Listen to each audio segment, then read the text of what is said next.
नमस्कार दोस्तों, आप सभी का स्वागत है। आज मैं एक ऐसी कहानी बताऊंगा, हो सकता है आपको बहुत अच्छी लगे। आपका वक्त खराब ना करते हुए जल्दी जल्दी इस कहानी को शुरू करते हैं। जापान की बात है। ये 10 साल का लड़का था, उसका नाम ओकायो था। उसे कराटे सीखने का बड़ा शौक था, लेकिन इसका बायां हाथ नहीं था। उसके पास कोई गुरु नहीं था। एक दिन वो अपने पिता के साथ एक गुरु के पास चला गया और उसने इच्छा जाहिर की। गुरु उस लड़के की लड़क देखकर बेहद खुश हुए और अगले दिन उसकी क्लास शुरू हुई। 1 महीना बीत जाने के बाद उसके दिमाग में एक बात आई कि गुरुजी मुझे सिर्फ एक ही कला क्यों सिखा रहे हैं, जबकि उनको अलग अलग प्रकार की कला सिखाई जाती है।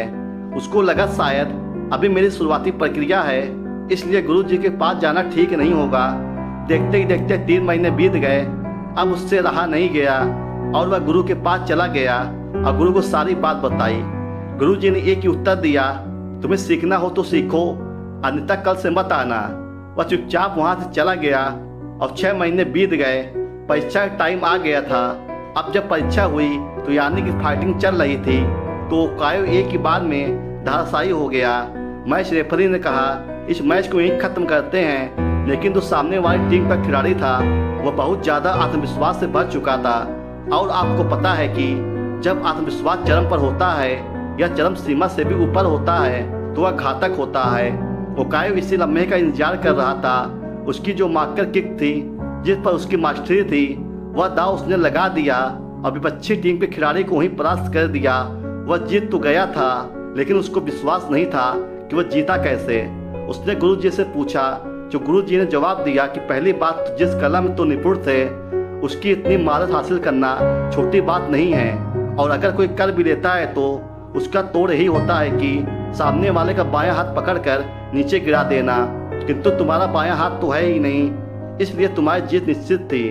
उसने अपने गुरु के चरण स्पर्श किए और बोला, मैं धन्य हूँ ऐसा महान गुरु पाकर।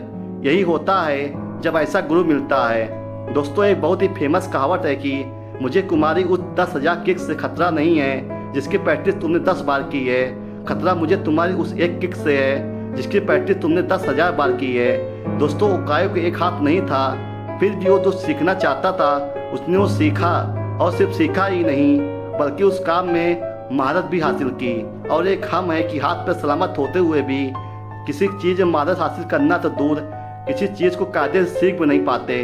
दोस्तों, अगर आपको सफल होना है तो ओकायो जैसा सिर्फ 10% ही अपने काम को करके दिखा दो, तब भी आप कामयाब हो जाओगे। उम्मीद है दोस्तों आपको ओकायो के जीवन की यह कहानी जरूर पसंद आई होगी। इस स्टोरी को पढ़ने के लिए दिल से आपका शुक्रिया। Thank you for watching video. Please like, subscribe, share and comment.